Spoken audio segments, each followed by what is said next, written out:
Father, we thank you for this beautiful opportunity to give you praise for your goodness. I thank you very much for this community that I grew up in, for my family, for all the blessings that you pour out onto us in this parish. Holy Spirit, we ask that you be present in our lives today and always. If you know the prayer, pray along. Come, Holy Spirit, fill the hearts of the faithful, kindle them in the fire of your love. Send forth your Spirit, and they shall be created, and you shall renew the face of the earth. O God, who by the light of the Holy Spirit did instruct the hearts of the faithful, grant that by thy same Holy Spirit we may be truly wise and ever rejoice in consolation. Through Christ our Lord. Amen. Journey from, and I don't know if you noticed on the poster we had up there, he started out at UNL, then went for conservative and kind of got involved with the Sol Elysium group. They're based out of Lima, Peru, and you'll kind of touch on that a little bit. But more importantly, part of today was just to kind of show what his journey is and what it has been, as well as, since we've got him back, to talk about not only his journey and where he's going and where he's been, but also I think one thing that's really valuable, and Michael does this a lot, I hope I'm not talking too much for him, with his, he's been in Philadelphia. He was asked to go there, their organization, to help out with Drexel University, a very secular university. And so, most of us know what Newman Center is. He works with the kids at the Newman Center. He addresses a lot of the topics going on day in and day out that we talked about. We kind of listed not only a spiritual discussion today, but also discerning the religious life, if anybody has questions or anything along those lines. But the evangelization in the secular world, if you have questions along that as well.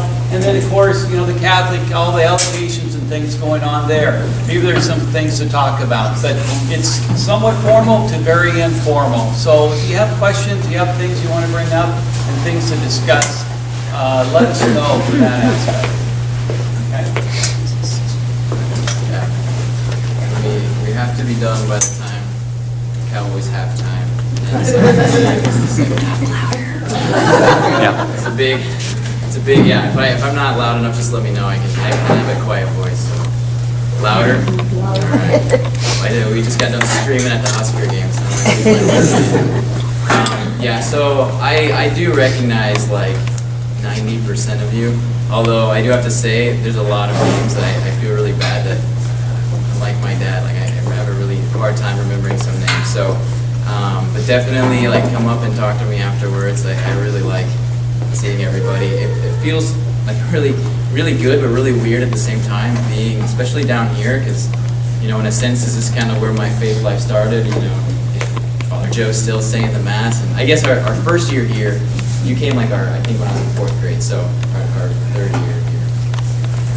But it's just really beautiful being here, seeing like this really great community. I always, in Philadelphia, if you ask any of the students that I work with, I talk about Nebraska all of the time. But then it's funny because we have another guy that's helping me out this year who's also from Nebraska, and he loves Nebraska. So then they realize, oh, it's not just Michael. It's like, everybody in Nebraska loves their state, which is really true. So it's a beautiful effect.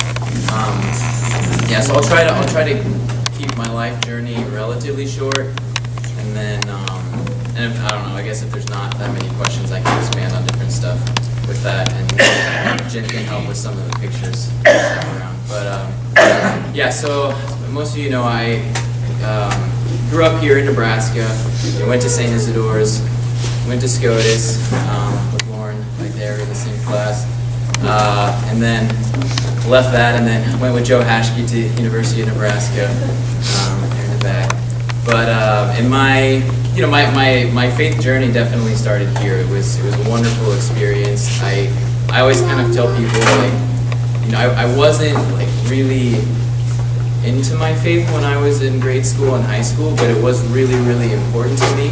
And what I always really tell people is I just kind of got really lucky. I fell into a group of incredible friends. We had a really good high school friend group that we didn't go pray, but it was good people. And so in a way, I think God was really, in a sense, protecting me And then I got to college, college was an interesting time because it's like, well, you know, like, what kind of person are you going to be? And by the grace of God, it's actually kind of a funny story. I won't go say too many stories, but the first day after my mom and dad dropped me off, I went to go get my books at the Union, and then I got the books, and then I tried to walk back to my dorm, but I got lost, and I was actually going. I should have gone northeast, but I actually went southeast, and by the time I figured out that, you know, I was going the wrong way,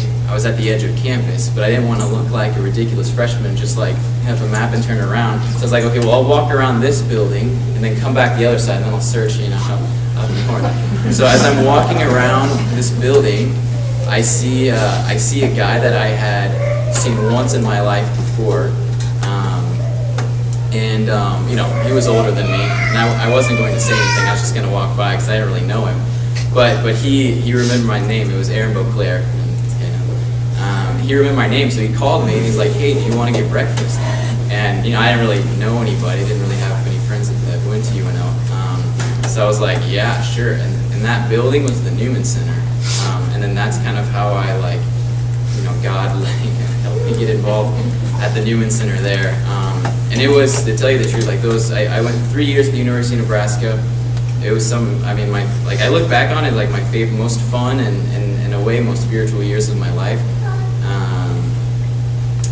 The way that I describe it, and I think we all kind of need to have these sort of moments, but like I was always Catholic, but what I got from the Newman Center in a sense was discovering like the deep reality of the faith. And the way that I usually say it to the students is, it was like, in a way it was like walking through the wardrobe in Narnia, for those who have read the Narnia series. It's like finding a whole new world that I had no idea ever existed. And once I found the world, it's like you always want to go back. You know, there's really nothing else that can satisfy your heart. So I just kept, you know, searching, reading about the faith, you know, trying to understand, like, okay, yeah, what does it truly mean? Like, how do I actually find God? So yeah, that was my time in Nebraska.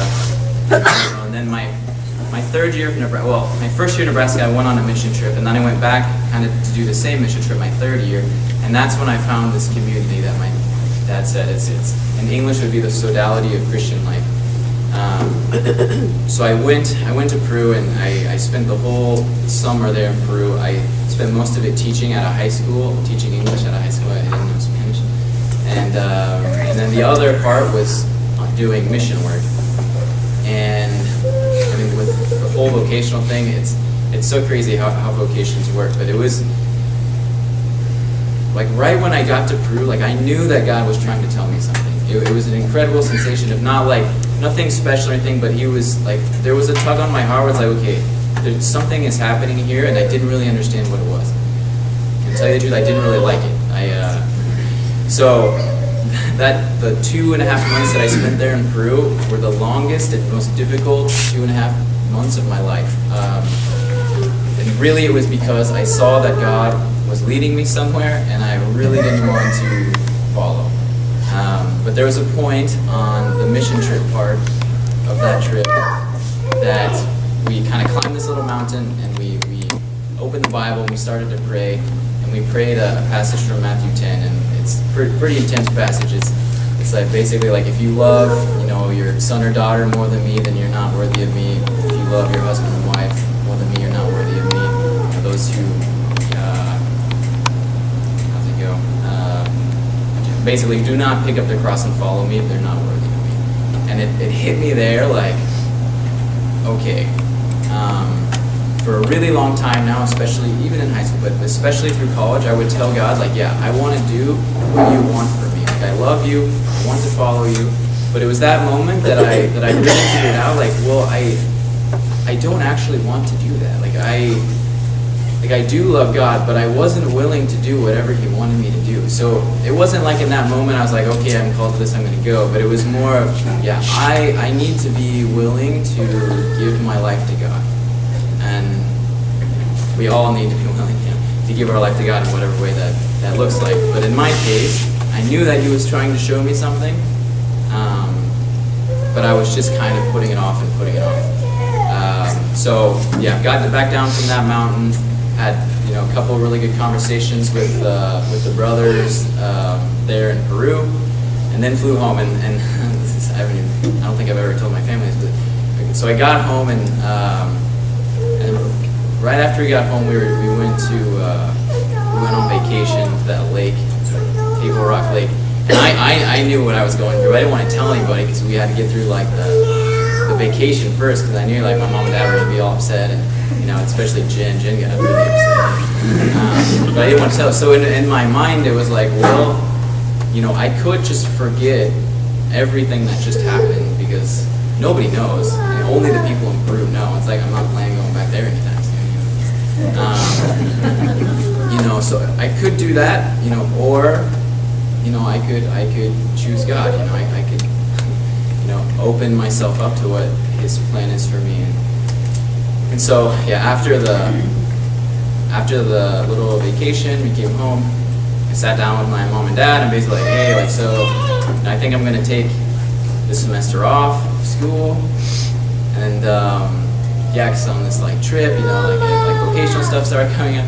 And I just remember they were like, yeah, like, oh, that's kind of nice, like to be a priest, and I was like, well, it's like, actually, it's like I want to think about joining this community that's in Peru, and that doesn't speak English, and then they weren't there, which I think is good, because the question is like, well, who are these guys? They didn't know anything about them. They were really far away.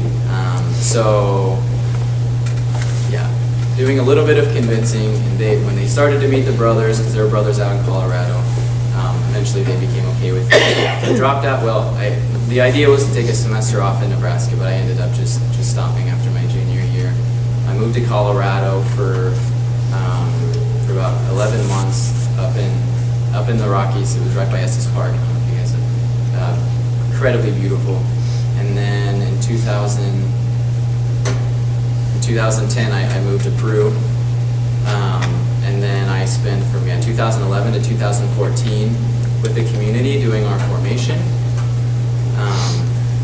My dad. So this was my class in formation. So there were 10 of us there. Actually, there's only one of the guys is missing, so there's only 9, and the rest of them are formators. So we basically we had usually the classes that we had in our community, they're usually about 10 to 15 people per class. And we went to 3 years of formation. We lived right by the Pacific Ocean. Sorry. Lived right by the Pacific Ocean. It was an incredible time of like growing in many, many ways, especially in your faith life. If you ask anybody that I've talked to about it, it was really hard time in my life. The formation was really, really hard. The worst part about it is it sounds good to be right next to the ocean, but we had to swim every morning for about 45 minutes to this little island in the back. We had to go back 4 times, which is fine in the summer, but in the winter it got really, really cold.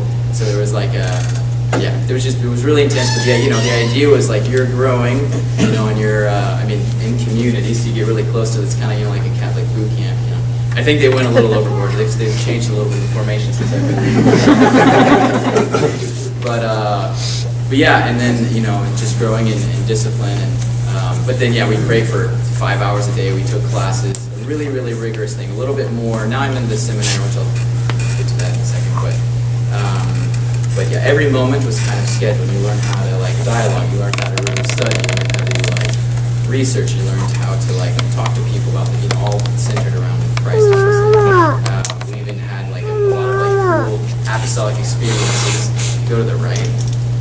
So we in Colombia for a few years, in Cali, Colombia. So that was really interesting to kind of see the different cultures between Peru and Colombia. I did like Colombia a little bit more than Peru, which is incredible. So I spent 4 years there in Peru, 3 of them the Formation Center. The other part that I was in there was basically just learning Spanish, because we have to learn Spanish to be able to join the community. And then after formation, they sit you down and they basically tell you where you're going to go. And they ask you, like, oh, like, where would you like to go?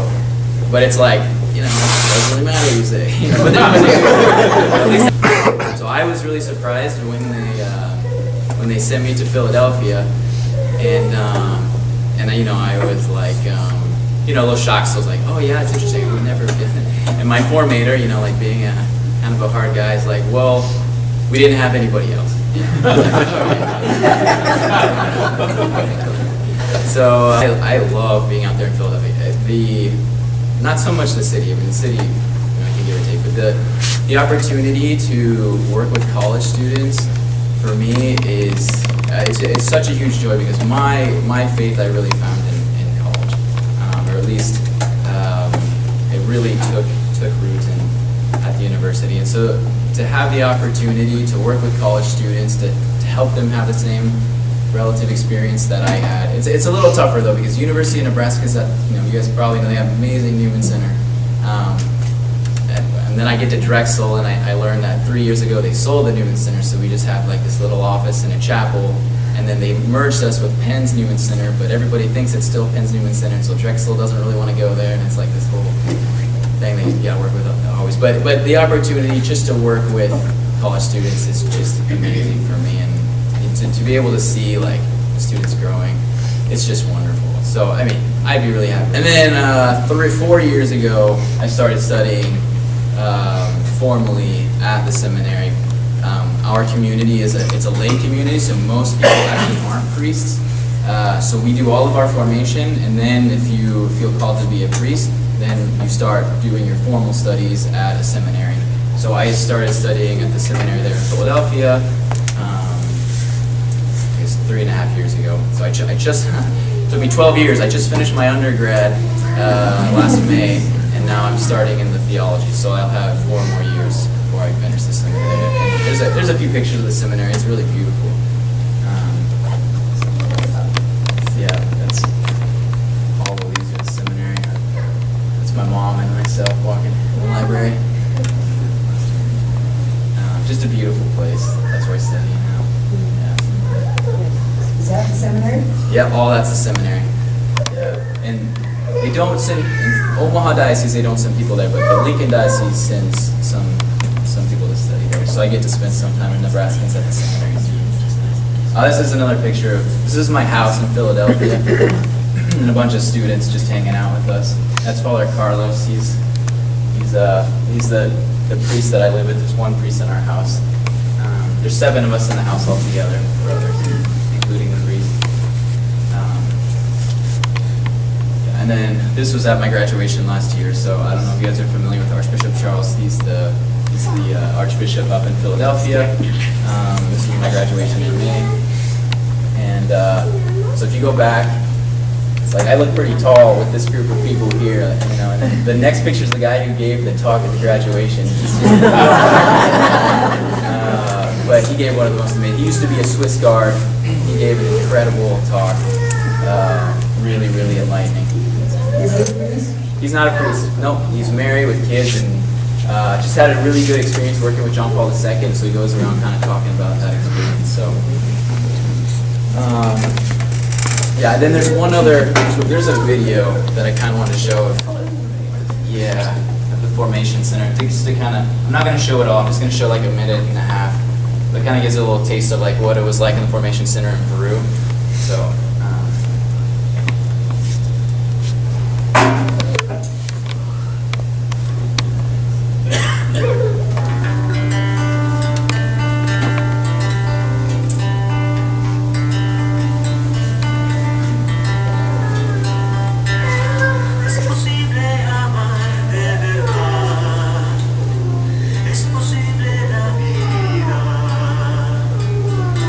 Si vivimos andando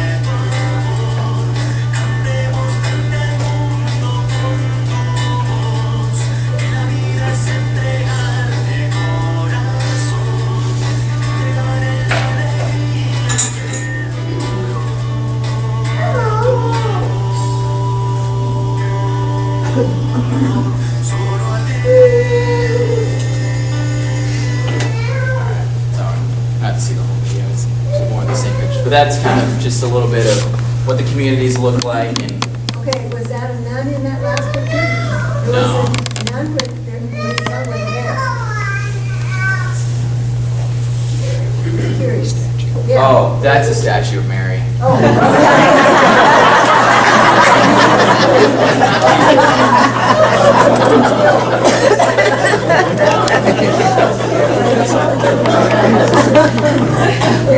We do have sisters, but yeah, we don't live with them.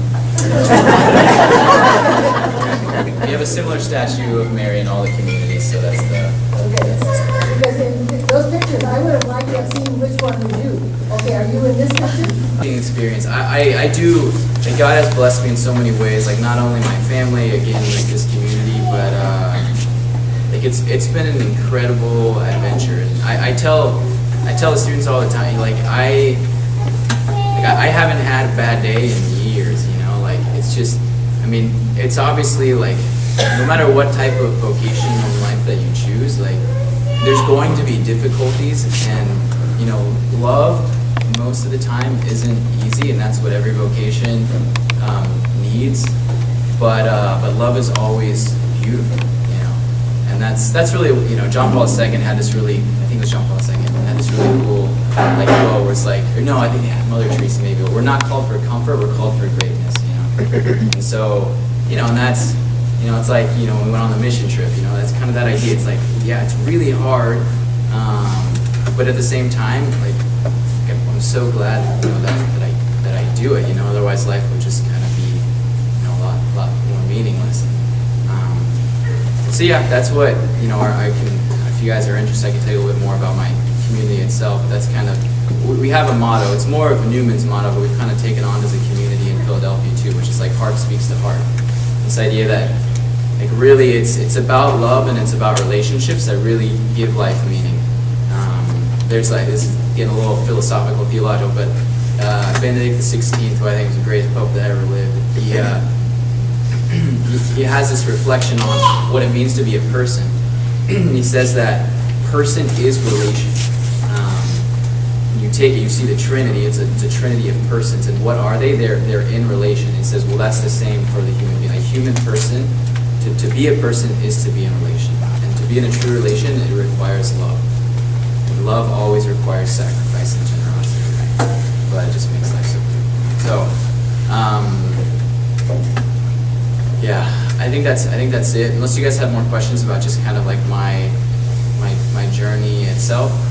Otherwise, I think maybe open it up for questions, or if I can, yeah. Can you? What's your name? Albright. Okay. I was wondering how difficult it was when David was going through his cancer, you being so far away from home. Yeah. Well, that was really difficult. I remember when my dad called me, and I was actually studying for an exam.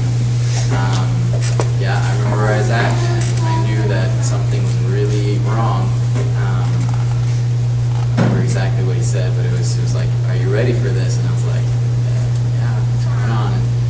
And then, yeah, I mean, I just kind of like, you know, like in shock, but like I was really shocked, and you know, I just, you know, went to the chapel and prayed, and you know, like the distance has always been hard. That's definitely the most challenging part of the whole deal. But I do think through the faith, like the distance gets so narrowed. You know, like I knew that, like, you know, praying in front of the Blessed Sacrament there in Philadelphia, that my family was praying in front of the same Blessed Sacrament everywhere else. So, and then I got really, I mean, the community is pretty flexible. We're not like a cloister, so I did get to come back quick to see him. Not as quick as I would have hoped, but yeah, just a ton of prayers, and yeah, I mean, it was difficult to be so far away.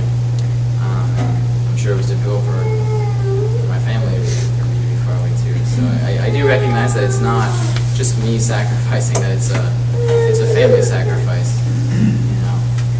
So, but Philly's better than Peru, so. Hey, Michael.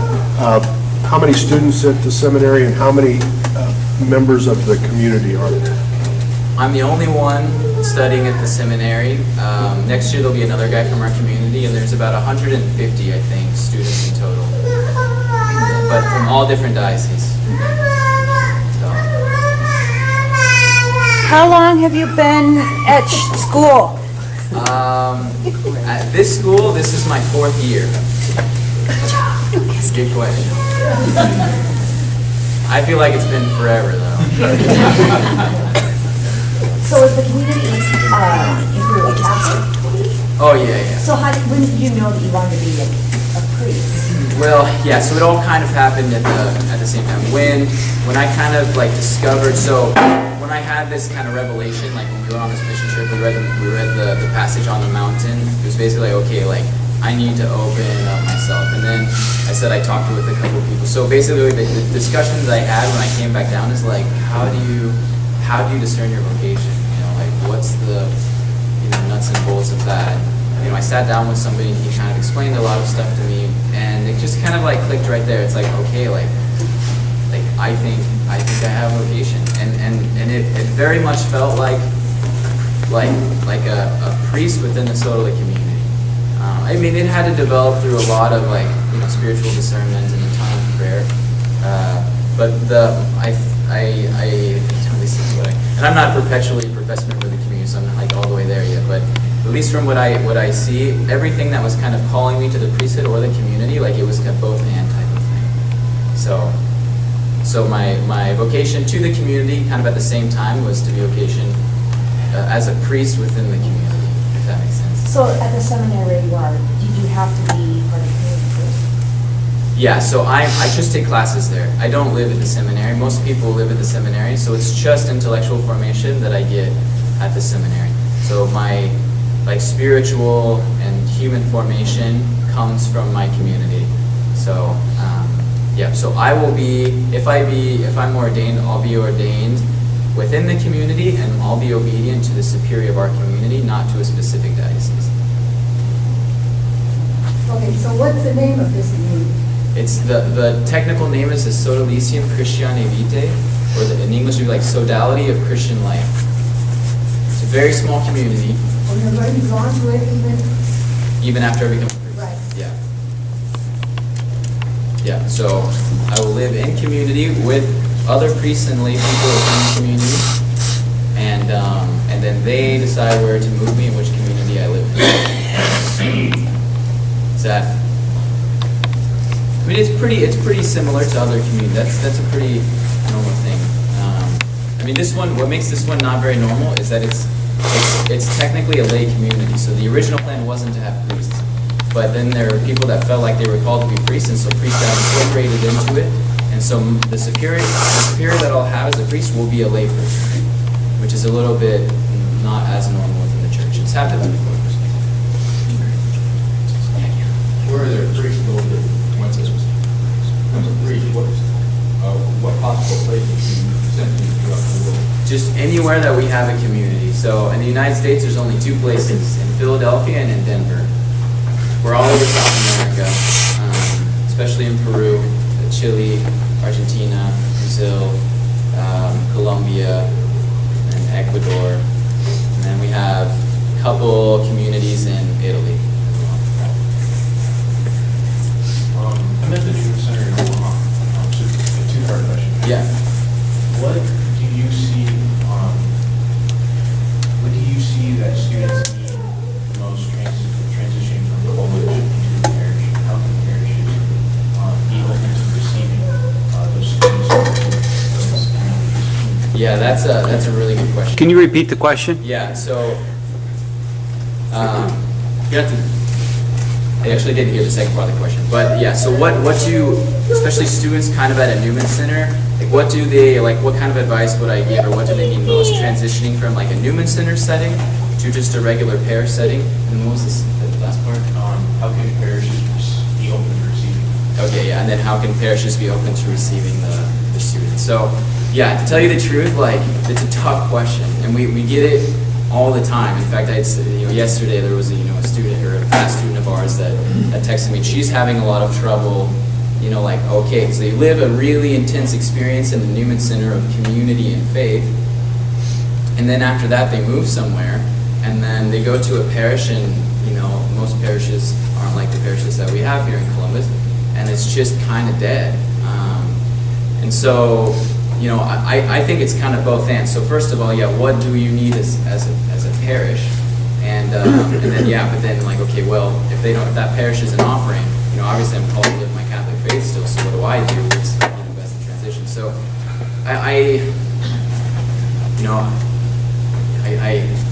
so many things, but I think one thing that we miss out on a lot is just the community dynamic, and it's really interesting because when I first started working at the Newman Center, I was really convinced that like truth is kind of what people needed, because in a way that mirrored my experience. Like I started really looking for God and the truth about like does God actually exist? Like how do we know for sure that God exists? How do I know that the Catholic Church is the right religion? There's so many religions, and so I kind of started it with that. But now I'm kind of learning like really what really gets people in is the community. It's love. It's like loving relationships, and I think in a lot of Newman centers that's missing, but I think it's totally missing in the parish. So if you kind of like come to a parish and you feel like you're an island and you don't really talk to anybody, it's just not going to be a great experience. So but I think that's more of like, okay, like what do parishes need to do to be able to be more welcoming, to the people, even who aren't even necessarily Catholic, but who are, looking for, a place to find God. We had a student the other day at, he kind of, through this really weird way, started getting involved with the community, and we were doing some sort of formation with the students. I think we were talking about, the like dreaded abortion deal, and he got a little flustered because, he didn't really, believe what the church believed. And basically he said like, look, the only reason I came here is because I was going to kill myself, but then I found God and I wanted, so it's like, yeah, people are looking for that. So I think we just as a parish need to have, open arms for them. But I don't think that means just like, okay, like shaking hands before Mass. It's like, well, you need places where they can grow in their faith, like small groups, like the Knights of Columbus, like all these kind of different groups within the big group to be able to accept them, to embrace them. But I think I think the question that's a little more pertinent is what do you do as a student leaving school? And what I tell the students is you have to make what we have here at the Newman Center, because it's like the communities that we have, even at UNL, UNO, and we have in Philadelphia, like they're not made just because it's a bunch of young people and they just automatically kind of work. No, it's a lot of work, and it's a lot of prayer and time in front of the Blessed Sacrament and praying the Rosary. So I think if a person going in and it's kind of a dead parish, we'll start, you gotta start meeting people. And you say, hey, like I'm trying to get this group, just a small group, like we had this like young adult group that we just started at our parish. There wasn't really any young adults, it was all focused on the students, but they're like, okay, well let's do something for the students when they come out. So we started this little young adult group, and it started with, I remember it was meeting with 2 people, and now there's probably about 50 people, that they don't all come at the same time, but they're part of the group. So, but, it took 4 years, to get it going, and one thing that I think that you definitely don't need is you don't need a priest or religious to do it, and I think that's what we're starting to see is like the importance of the lay vocation, and the lay people really, Knights of Columbus was started by a priest, but it's really it's a lay movement, and there was a while where it wasn't doing much, but now people are really excited about the Knights, and it's starting to be something kind of special again, which is really beautiful. So that's a pretty long answer. Michael? That's a question. No, I'm kidding. Let me think. I do have to think. Okay, how did you think of going to Peru? Oh, You haven't told us that already. Well, no, I didn't. I just kind of wanted it. Well, I went on the mission trip with SCOTUS with Jim, Okay. and then and I just kind of I loved it, and I loved like the adventure aspect of it. and Okay, kind where of was the mission? to Dominican Republic. Okay. Yeah. And I was curious how you found out to go to Peru, to Yeah. find this community that you're in. Oh yeah, well I mean yeah, it was totally providential I think. But so that made me kind of want to do another trip, and I was part of a little Bible study, a focused Bible study at the University of Nebraska, and the leader of the Bible study had just gone to Peru. Okay. And so he's like, you got to go to this Peru place because it was awesome. And I was like, yeah, well, that sounds great because I lived my experience in the Dominican Republic. So that was kind of my avenue to that. This kind of goes back to the question that you were discussing before about how young people incorporate back into a parish. And perhaps you're going to touch on this when you talk about evangelization.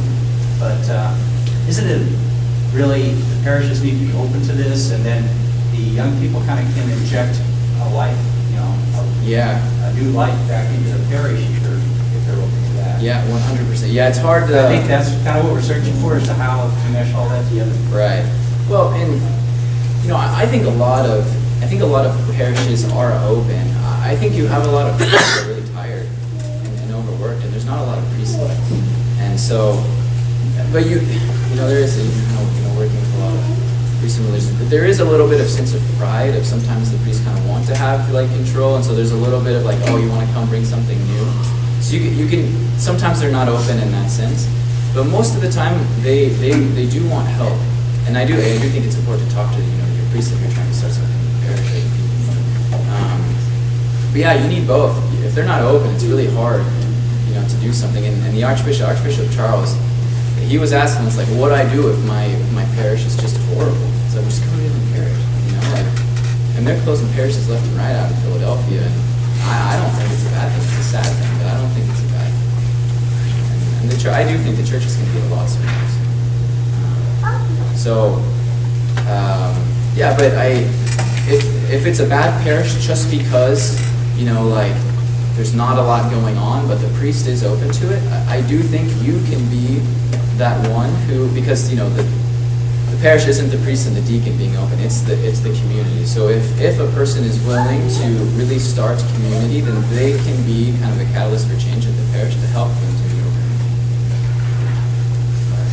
I mean, just yeah. Hi. First off, congratulations on that. That's been a very interesting story. You go to the Dominican Republic, when you're in school, and then you decide to spend 3 years over in Peru with this community. Was this community then, it sounds like this community started by a lay person, not an actual priest or like It was, yeah. So while you're in this community, I'm assuming then that most everybody there is a lay person, and you have what, maybe one priest or any priest or? In the formation center as a whole, there was always at least one or two priests. Okay. My first year, my formator was the priest, so I lived with the priest. But there's almost always at least one priest in every community. Yeah, so I'd say it's probably about 10 to 15% priests. Our community is made up of about 10. So these communities are just lay people that these guys are not necessarily wanting or looking at going to the seminary or anything like that. Yeah, they're So it's not being consecrated. looked at like, hey, this is your first start of going to seminary. This is actually a community that was started by a lay person that you wanted to go and experience. Yeah, and they're consecrated lay people, so and they're a lot like brothers, like religious brothers. So, And we need to ask all these questions, but are you considered a missionary in this community? No, not in a formal sense. Okay. But we do. We're in a sense we're all kind of missionaries, right? So we do a lot of mission work. We kind of see our mission field as the students, but we don't go around calling ourselves missionaries. Okay. Yeah. Apostles is kind of what we. But apostolic is kind of a new term, but a term that's really kind of catching on, like apostolate. So we try to be very, our promise, our most formal promise is to be fully available to the apostolate.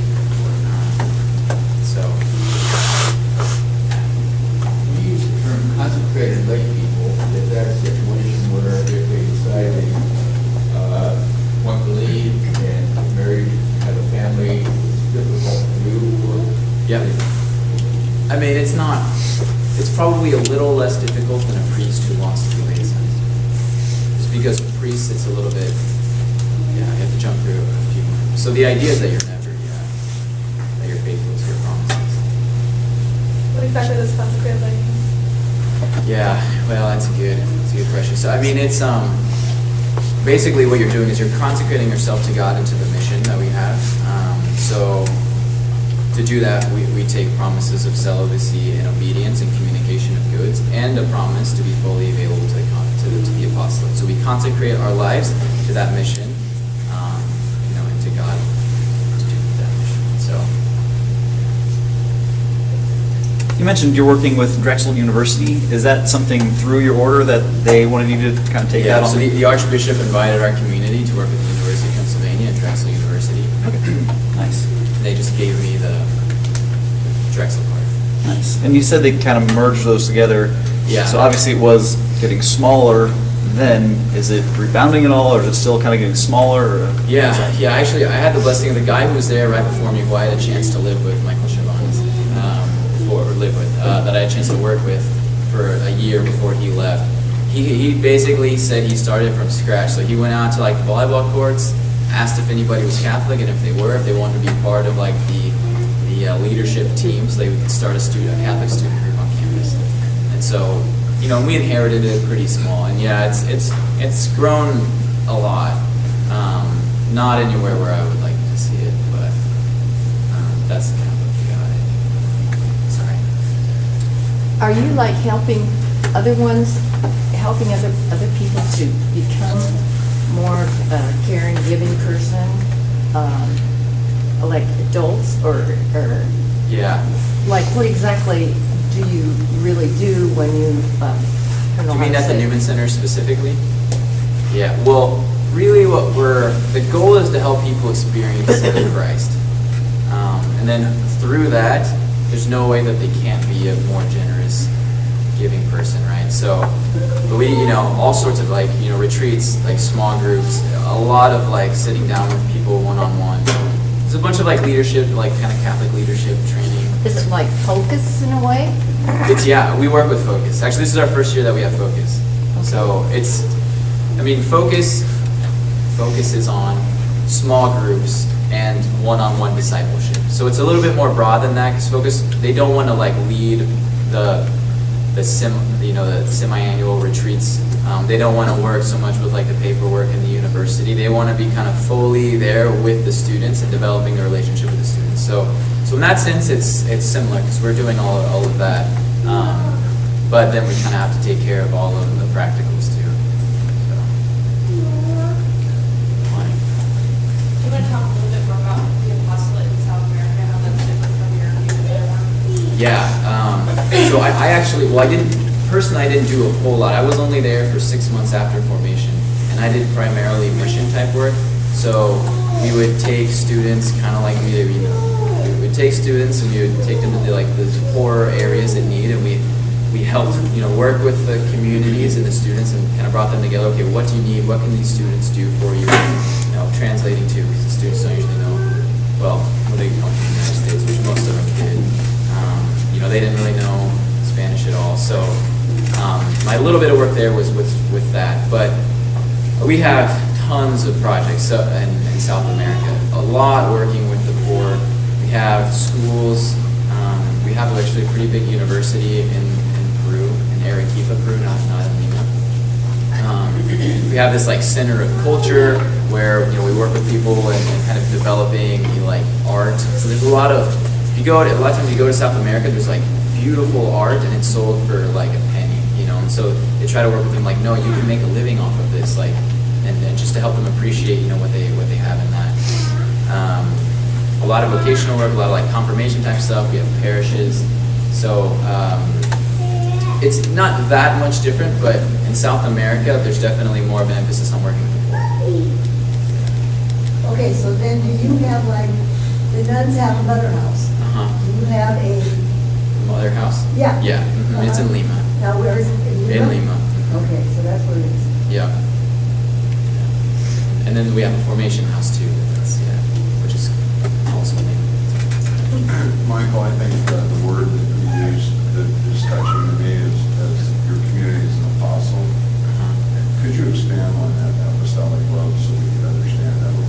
Yeah. So, pretty much why everybody joins our community is because, I mean, in a sense, like we think that we've found like the pearl of great price. Like you remember like that parable in the gospel. We've kind of found the answer to everything, you know, which is Jesus Christ and His church.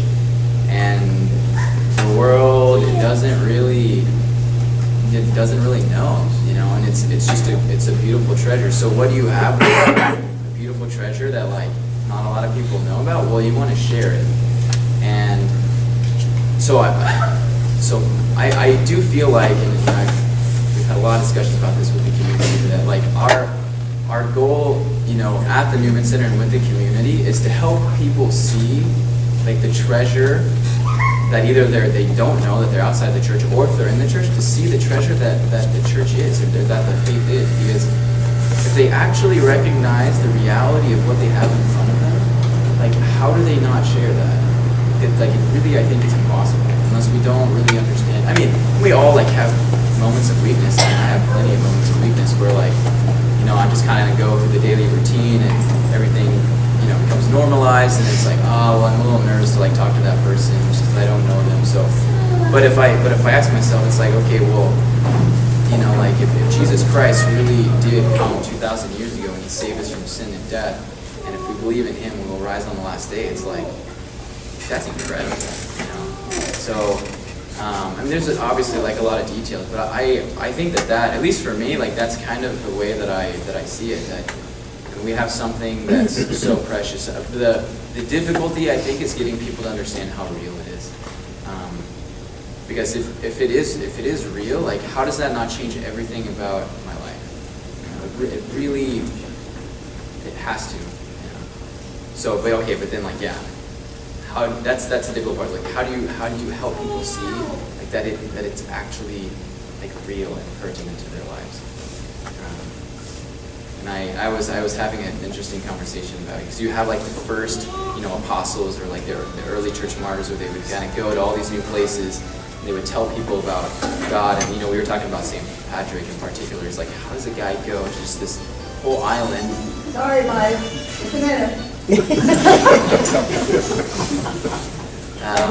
And convert a whole island within his lifetime. It's like, you know, we've been in Drexel, and, you know, we have, you know, like dozens of students, but like what's that compared to St. Patrick?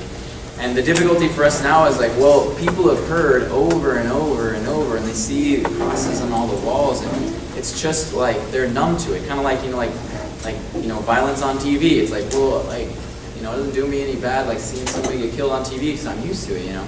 So I think that's kind of our challenge, where they had like, okay, well, it was something new and beautiful that nobody had ever heard of, and interesting and mysterious, and I think we've just kind of lost all that. So we have to approach it, I think, from a different angle. And part of the Synod of the Youth was not about, one of my teachers said not nearly enough of the part of the Synod of the Youth was like, how do we like spur the curiosity, not even just the young, but just in everybody, because it is, I mean, the age-old question of what's the meaning of life and what happens after death, that never, you know, everybody still wants those questions answered. So why are we still not an interesting answer to that question anymore? Michael, you just talked about spurring that interest. Could you shock us with some numbers? I'm no good at math. My math teacher would be shocked if I asked any math question right now. But I think right here in this group or across the board is what we think the nation is as a Christian nation. The other night I was doing some surfing on TV, and we had the CMAs, and they referred to it as the post-Christian period of this country. Do you have any numbers that you can kind of throw out there? Well, look, I think that the numbers, like if you do like the Pew Research, I think that the numbers aren't bad of like people going to mass. There is a number that shocked me a lot. They asked, I think it was like they did a survey with the Baptist community, and they asked how important evangelization was to their Christian life. I think it was like 70-some% of Baptists said it was important. And then they asked Catholics, and it was 6% of Catholics said that. And what that tells me like, why I kind of bring that up is like, okay, well, that means, at least for me, kind of what I was saying before, that really only 6% of the Catholics who are going to Mass really see the gem that we have. Because just like whenever Jesus does anything with people in the gospel, what happens? They go and tell more people about it, you know. And you know, you got to take care of your kids and all that stuff too. And that's part of it. You tell your kids about it, and not everybody can be a full-time missionary for sure. But yeah, that's why I say I think very soon the church is gonna decrease a lot. I could be totally wrong. Hopefully I am, but I just think there's a lot of people going to Mass. That's kind of a little bit of a residue of the last kind of 2 generations of like this, where we've kind of lost a little bit of the love for going to Mass, and it's like, okay, well, it's my duty to go to Mass. And if it's like I have to go to Mass, have to go to Mass, have to go to Mass, and then I lose the foundation of why I'm going to Mass, it's just not going to last very long. So I just don't think we've seen, it's definitely decreased, but I don't think we've seen it to the extent that it's going to. So that's why I think the numbers and the Pew Research would still be, and we have all of the immigrants coming in from South America too, and that keeps it pretty level. So, but that number about like the 6% of Catholics saying that evangelization is an important part of their faith life, like that's what scares me the most. Something you just said, and I know I'm asking a lot, but something you just said, I'd like to ask a question about. It seems to me like the church is losing a lot of influence, and it also seems like we're losing Latin America. Yeah, it's true. Unknown. Yeah, and I think the only reason the church is still up there is so they just keep coming, which is good for us. But yeah, I mean, because the young people, they want to be American, right? And that's, and to be American isn't to be Catholic. So, and there are groups really trying to work on that. We get a little grant. I think maybe it's like $15,000 a year to work with the Latino community on campus. So there are foundations that are trying to fight that, but it's very obvious that so many people, especially the Latinos coming, they lose their faith very quickly. But that doesn't surprise me. It doesn't surprise me much, because they come in kind of like, I mean, they really think America's better than where they grew up. Isn't the same thing happening in South America with groups that we have kind of much more than Yeah. No, it'll probably be a little bit slower, but yeah, even Peru, you see it. It's the West has a lot of influences. You go to South America, it's not that much different from here now. The language is different, but they're losing their faith very quickly too. Also, if anybody listens to EWGN, they give the percentage. I can't remember because I wasn't paying that much attention. But just like you were saying, there's a percentage of people that are not doing what they're supposed to be doing. That's what I said. But they are losing houses.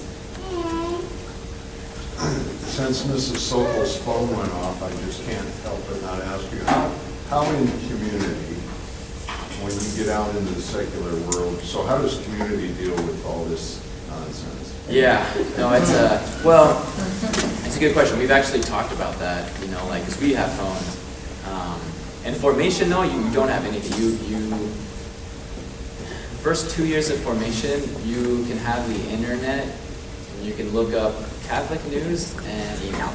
So you don't have any phone, not even a flip phone or anything. And you get a call home. Well, this is when I was there. Maybe it's changed now, but you get a call home every other week. So you're very much separated from the technology, and it's beautiful. Like you kind of like you just like even Husker football. Like, I didn't watch Husker football for almost 4 years. It's like but the thing is like I you didn't miss anything. Yeah, but that was a long time ago. Lucky for you. I tell you, I missed the who was that? No, the Taylor Martinez guy. Taylor Martinez. I miss the whole Taylor Martinez era. But then you kind of get thrown back in, and you have a lot of responsibilities, and you need a computer and your phone to kind of coordinate everything, and it's very easy to fall into. I mean, there's a lot. I've listened to a lot of talks about technology and phones. I mean, it's addictive. It has that same dopamine a lot of times as like drugs, or So to nobody, so it's very much of like. And we talk about it in community, which helps. It's like, okay, guys, like, I think we're using our phones too much. People would bring it out during lunches, and that's not cool, It's like, okay, yeah, you're right. So but yeah, it's very much like on an individual basis in general, and then the superior, like make sure that, we're not looking at our phones when we're hanging out together. So, and I'm sure it's much better within community because we kind of have a general understanding because like we've talked about it a lot. It's like, okay, like it's very impolite to like ever bring out your phone when you're like talking to another brother or at lunch or even in your apostolate and stuff. So I mean, people fall and they're not great, but yeah. And even our last retreat with the students, we took all the phones from them. They hated it. but Okay. Yeah, And then you brought up finances. I wasn't going to bring it up, but since you brought it up, you had grants. How do you do with finances? Is it like the community? Mission place? Yeah. So the idea is if you're able to take care of yourself locally, that's the best. And then we do have projects, like I said, we have the schools, we have the university. We have one thing that helps the community out a lot is we have a cemetery that the community owns, and then the funds of like these different projects help the like general community, and then they can get dispersed to communities that can't sustain themselves. We're really lucky in Philadelphia. The ones that have parishes in the United States, the two of them, it's a little bit easier because then like the parish, just like any other place, like helps with the cost of food. It's a little bit different because there's more of us. But we don't really live necessarily the life of like a normal diocesan priest. So like, I mean, I don't, it kind of depends where you go. But there's a lot of priests, they have the people that, kind of cook for them and take care of stuff. So because there's so many of us, we just kind of, for the most part, take care of ourselves and we do the cooking and stuff. So that saves a ton of money. So when we came, it was basically whatever the rectory was getting, like that money then kind of just went to the community, to the community house, and that's what helps sustain our living as a community. Yeah, but there's, most places in South America, it's usually the priest that they'll get a stipend for saying Mass, and then the priest gives it to the community, and that's kind of what they live off of a lot of times. Yeah. United States, we're lucky. Do you think you will stay here, or do you think you have a calling to go back to South America and be there? To tell you the truth, I think I'll stay, but it's not really my call in the end. The reason I say that is because like we all learn Spanish, and like when you're there, like you think you know it well, but you do start to see like, and even with the Latinos that come to our community, you're just not able to like live the same like community dynamic in a different language. Like it's just. It's not, you can understand everything, you can say everything you want, but like, there is like a barrier there. It's just not quite the same as being in, your own culture. So, and the idea of the community originally was like, send people back in a sense to the culture that they came from, at least eventually. So, I mean, I wouldn't doubt at some point me going back to South America for a little bit, but I think for the most part I'll be in the United States.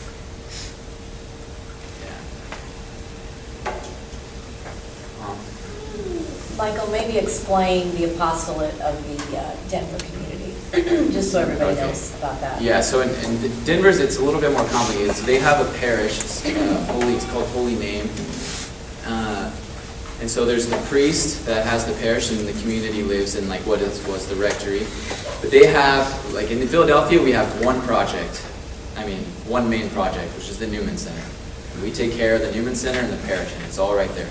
But in Denver, they have a ton of different projects. So one of the brothers, have you guys ever heard of Catholic News Agency? So one of our brothers is the head of Catholic News Agency. So that's his project. And then we have a brother that helps lead like a little nonprofit called Creatio.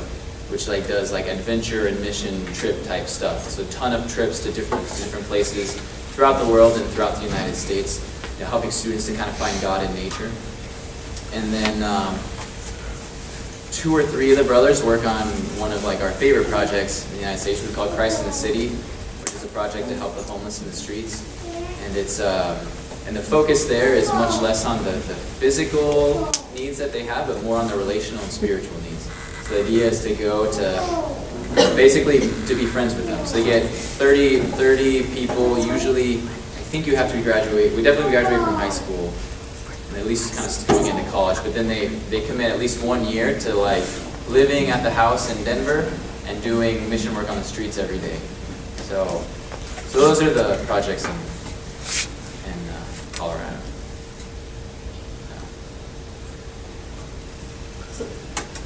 Is your community growing to where you maybe consider another city, another parish? Yeah, no, it's not. Yeah, we've had some problems around or like other communities. So we still get vocations, but there's a decent enough people leaving to where we're not. Right now, we're not growing. We're shrinking a little bit. But the thing is, though, I do think if any place grows in the near future, I think it'll be the United States, because we're having a lot of fruit success. But yeah. Okay, when you said CNA, Yeah. what did that stand for? Catholic News Agency. Okay, is that connected with EWTN? Yeah. They have. That, what is it? Yeah. So, but the guy in our community works. So they did some sort of merger, or I don't know exactly what happened. But CNA was actually, there's a much bigger one in Spanish, like a much bigger CNA in Spanish. Yeah. Well, it's not called CNA. It's called Asi Prensa. And so he's in charge of both of those. But they're doing pretty good, and so they kind of merged. They have some sort of partnership with EWTN. But one of your people, one of your men is the leader of this CNA. Yeah.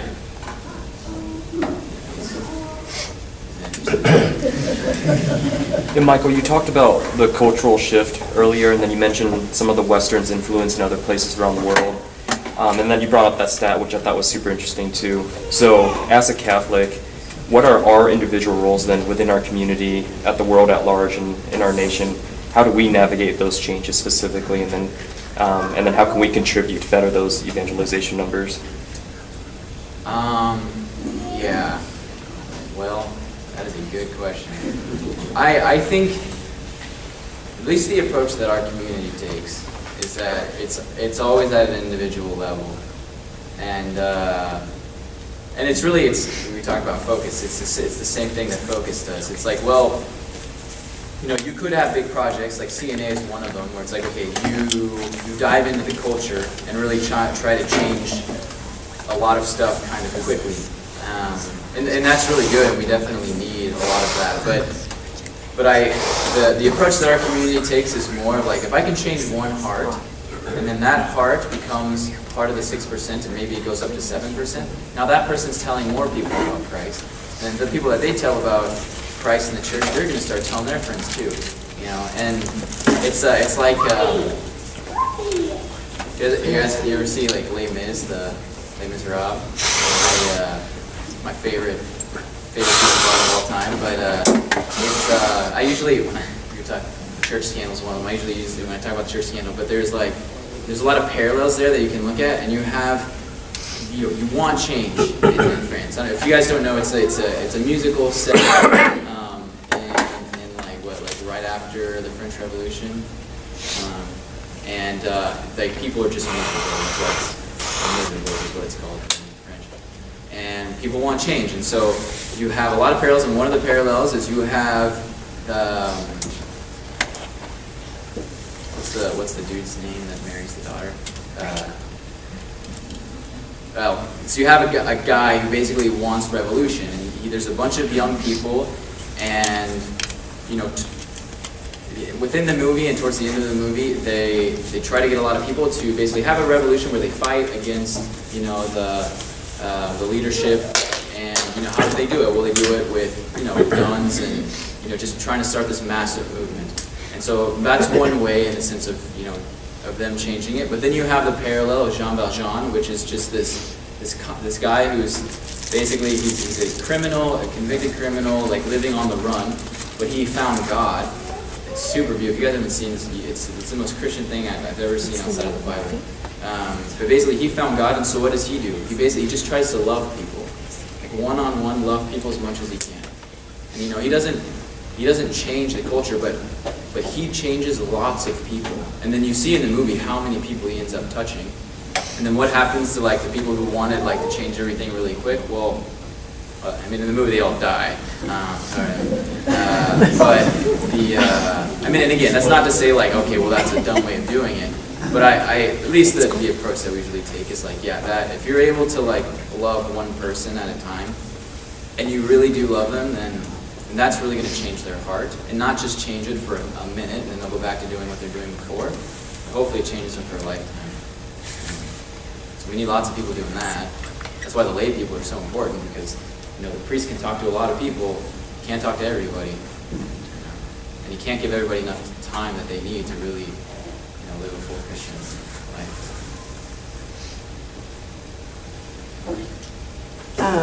So you talked a little bit about how your community is a lay community, and as a priest in that community, and since your reporting structure is to the lay person, right? Yeah. The question I have is, what is your connection to Rome? Like, is there like a dotted line that gets you to through that hierarchy, and then how does your community stay involved in like the things that are happening, like I know it's not an American organization, but like USCCB and the happenings that are going on in just like the church and... Yeah, so we do have a community in Rome, and we have a guy, I forget like the technical term, but he's like our liaison to Rome, really, really good guy. And then there's like a little congregation that's in charge of Societies of Apostolic Life, and that's what we are, and so we're always connected with them. It's not like people are talking to Rome all the time, but yeah, through the community and especially this one guy, and obviously the general superior of our community is in Rome all the time. So there is a relatively constant dialogue with Rome. And I have another question. So to get a community like this started, does it have to be mandated by Rome? Or like, I don't know the right so word. sorry. Yeah, so no, not at first. So what it starts out is it's just like a local community that you talk to your local bishop, and then if it seems like it's a community that could be for the entire church, then Rome has to get involved. Okay. And so I think it was in 1998 they made our community this is all stuff we studied in formation. I forget what the actual word is, but like a universally recognized community within the pontifical rite, that's what it's called. It's a community it's a lay society, a society of apostolic life with pontifical rite, which means that anybody from any diocese can join the community and it's officially recognized by Rome as a community that's approved. So, and as far as the USCCB goes, that's usually just through Archbishop Chaput. Start kind of like a local bishop. Briefly, at the beginning, a little bit of the priest scandal. Yeah. So, what's your thoughts on all of that? And it's been tough because especially the really big one that happened, it was in Pennsylvania recently, and we were in Pennsylvania. It wasn't Philadelphia, but because we worked with students all over the place, there was a bunch of students from where that was happening, and they were really mad. Obviously. And I mean, obviously you have to recognize like it's horrible stuff. You can't excuse it. And to tell you the truth, I remember. I don't know if it was Sokol that told us. Somebody. No, I don't think it was you. I can't the person out. But in our like 3rd grade class, there was a lady that would come and just tell us stories. And one day she came and told us the story of like how the St. Michael prayer was made. I don't know if you guys are familiar, but basically it was Leo the 13th had a vision. There's a couple of versions of it, but basically a vision that the demons were entering the church. And one of the versions is that like the demon asked for like one period of time where he would be very powerful in a sense, and he chose like the 20th century, But either way, something happened, and then you wrote the prayer of St. Michael, and you made him pray it. It was after every mass, right? I think for a while. Yeah, well, a lot of places do, yeah. But anyway, so I do think it's a very demonic thing. I think that's been happening. It doesn't excuse, the people who did it. But usually what I tell the students is, because they want change, and they're just really upset, and they want justice, and we want that. We want change and justice, but really, I think who has to be the catalyst for the change, and it's the whole church. It's not just the bishops or the priests. They have to change, but we all have to change. I don't think I saw.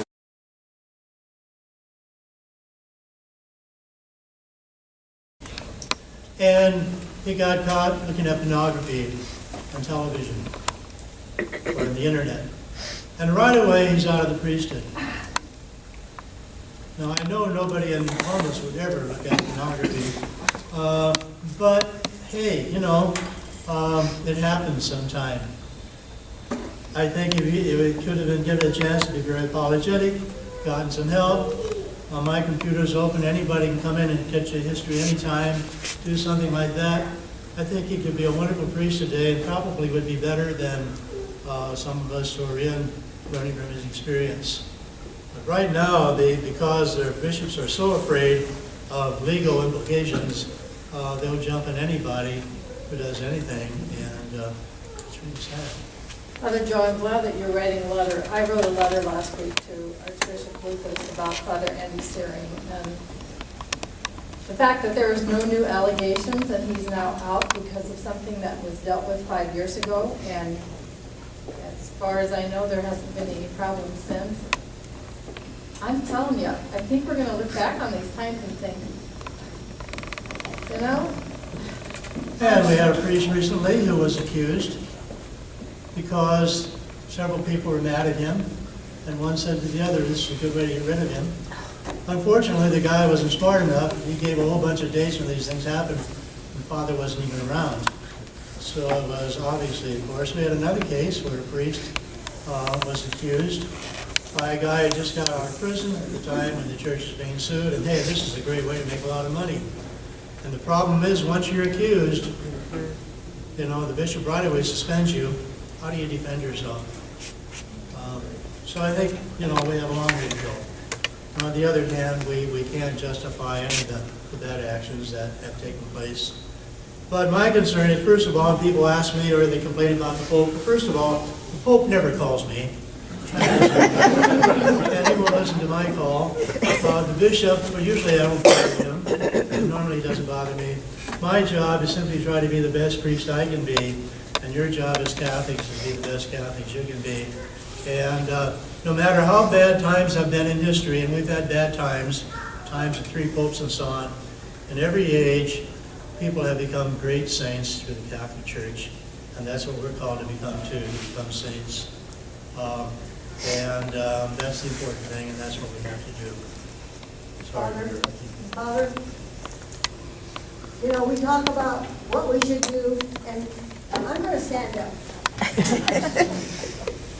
Just because I'm Mrs. Sokol and I worked here for 40 years. And I was a volunteer, and I loved all the kids that come to St. Isidore School.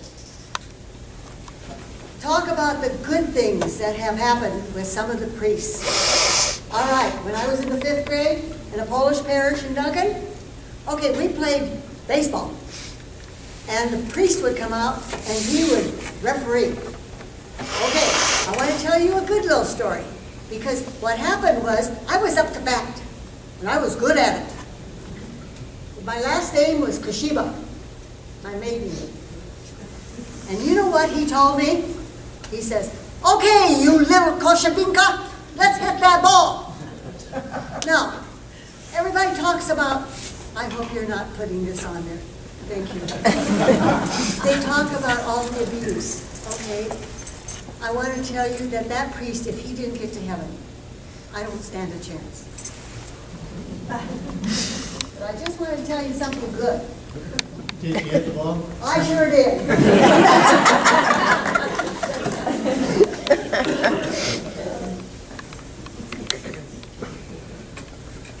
All right. Well, that's so.